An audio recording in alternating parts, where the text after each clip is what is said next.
This Russian light tank isn't sitting in a good position at the moment. You don't want to have your side armour. Well, that answers that question. Good morning, good evening and good afternoon, ladies and gents, and welcome back to Men of War Assault Squad 2. We are of course in the gem editor and we are about to take part in the battle for Tula. Now, Tula is a little city slash big town. Not represented too well in this map for the size of the town, but anyway, we'll skim over that fact. And Tula is a very big resource hub on direct line to the path to Moscow. Now, during the invasion of the Soviet Union, Hans Guderian was trying to take Tula from the Russian forces and to provide a resource hub to his forces when attacking Moscow. He didn't quite manage to take it, and instead went round it, which put a huge drain on his resources when actually attacking Moscow or attempting to attack Moscow. However, we have switched the roles round here, and this is after the Moscow campaign. The Germans have taken Tula but failed to take Moscow, and as such we have an armada of Russian forces and light Russian armour coming to take Tula back from the Germans. As you saw, we have a load of armour and infantry up on the hill there. We have very basic infantry here on the bank of this river, and then as we go back through the forest we have more infantry. We have machine gun nests, a couple of them here, and more infantry stationed throughout the bunkers, and a couple mortar pits. And then back right at the village of Tula itself, we have 2 pieces of German armour. That is right, only 2, we have nothing more, and then some MG setups and some infantry. Fingers crossed, if the Russians get this far, they get bottlenecked by the gaps in the train line, and we can hold them back just enough. So, ladies and gents, without further ado, I'm going to crack straight on with this kind of mini armoured spearhead by the Russians and see how they get along. So the battle is now in full swing. We have Russian forces slowly moving down the mountainside along with the Russian armour. And quite honestly, the Germans, until we get all the way back to the train line here, the Germans don't actually have anything to counter the Russians with. We don't have any Panzerstreaks on the front lines due to resource limitations. Even though the Panzerfaust exists in this time frame, the Panzerfaust wasn't really used on the Russian front except by the Soviets. So, which is a bit of an odd thing. It's kind of an odd thing when your military have a new weapon and the enemy are using captured versions of it more than your own forces are. That's when you know things are going really badly. So no, the Russians don't actually have, sorry, the Germans don't actually have anything they can do to counter these tanks. They have anti-tank grenades, I guess, and some stick grenades that they can possibly use to take them out. But other than that, I think the tanks are going to be the real decider in this Russian armoured spearhead. I don't know what's happening on this right-hand flank. All the armoured units. Let's just have a look on the map. Yep, all the Russian armoured units seem to have gone over to the left-hand flank, which is an interesting strategy. I'm trying to keep very off of this battle as much as I can. I'm trying not to assist any side to make it as fair as it possibly can be. But obviously, if units get stuck or the battle isn't progressing on, then I will push things forward just a little bit to keep the battle carry on going.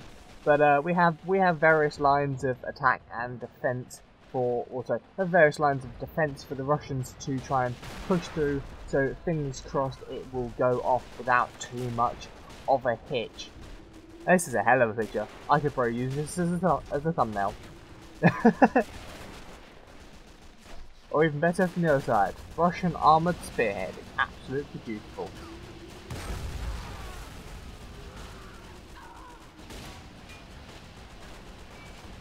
So let's have a look at the casualties so far. We've got relatively light casualties on the German side. And considering their numbers, I'd say relatively light casualties on the Russian side as well. I would say they started off with maybe 2.5 companies. Maybe, no, sorry, not 2.5 companies. 2.5 companies. I would say they started off with about 2.5 companies. I reckon they've lost maybe 2 platoons, maybe 1 platoon. I don't know. You can decide for yourself how many people they've lost, but nonetheless, they are doing all right, and they're now going to come across the submerged MG42 bunkers, which should hopefully take out a lot of the infantry. Quite honestly, the the standing moments of Germans is not doing too well at all. They are taking pretty heavy casualties. So even though with the barbed wire and anti-tank emplacements, the Russians are making very effective use of the terrain. They are moving up really well. See this massive grouping of infantry here in the middle that are moving up really well. I'm no longer using the anything stays permanently mod in my videos, as it's like, for small games, yeah, it's good, but when you get into bigger battles like this, it just starts lagging your PC to crazy. And I've got a pretty beefy PC, but even my computer struggles sometimes with that mod, so I've actually turned that mod off. But I think you can still understand and see the chaos. Of course, I'm using Robz realism, because every single one of my videos that can use Robz uses Robz. But I will without a doubt put a list of the mods I'm currently using in the description below if you're interested to have a look at them. So we're getting to the line of submerged MG42 bunkers, and they are doing a damn good job of wiping out this Russian infantry. Now, of course, this map is part of the map pack that just came out that copied a load of the Red Orchestra and Rising Sun maps into the game.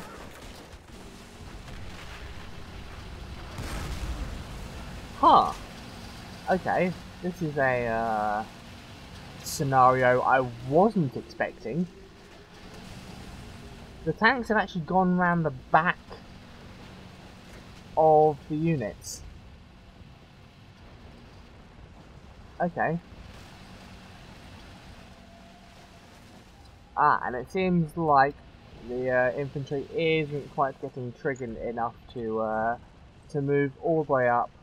So I'm going to give them a bit of a hand here. And now we have the mortars flying as well.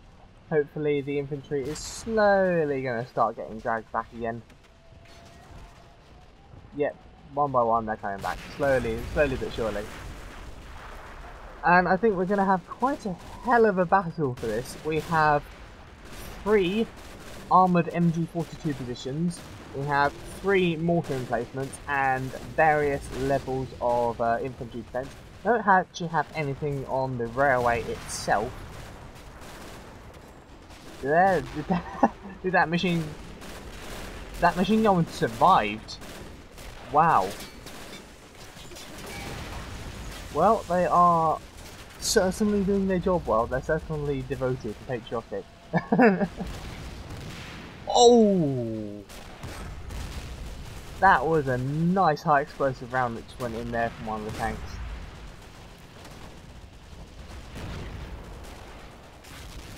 And I think that is that MG position down and gone. We'll wait for the smoke to clear. Yep, that is that MG position down and gone. Oh my god, there's 2 MG positions down and gone. Have all 3 gone? Wow, okay, they have lost their advantage then. We have 1 mortar team with 1 man gone, and the other 2 mortar teams are doing okay. Who knows, maybe we can actually defeat them here. And saying that, because they're making such good progress, I think they'll... Wow. I think this would be realistic. I'm going to become commander of the German forces temporarily, and I'm actually going to move my 2 armoured units up onto this ridgeline, because I think we can defeat these guys here.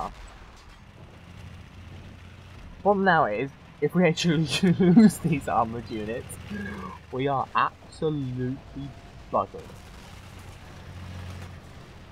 Saying that, I'm actually going to take them on to slightly flat ground and see if they can aim just below the line. I'm not going to control them, not directly controlling them at all. I'm just positioning them.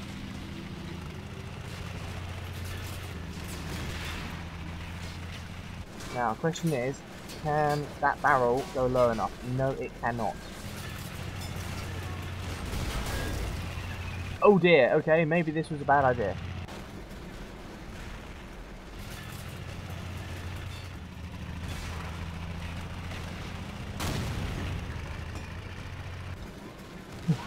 If we lose these tanks, we are buggered.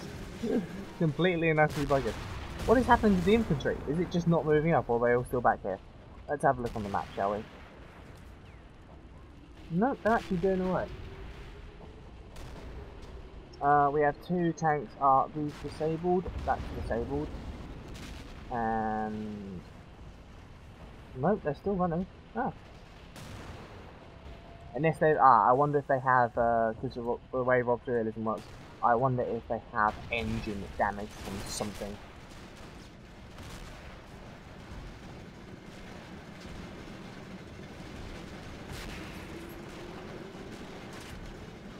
Well, the German forces are actually doing alright. We might actually defend Tula.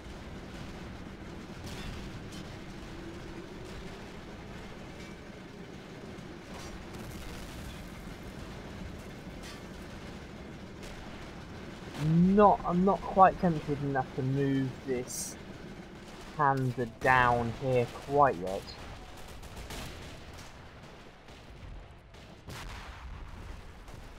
If this vehicle is down,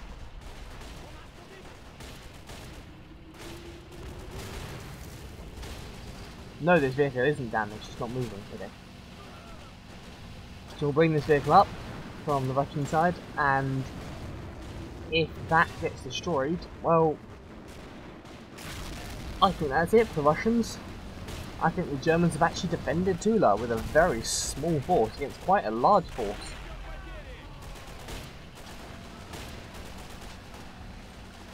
So the big question is, will this Panzer IV take out this Russian light tank?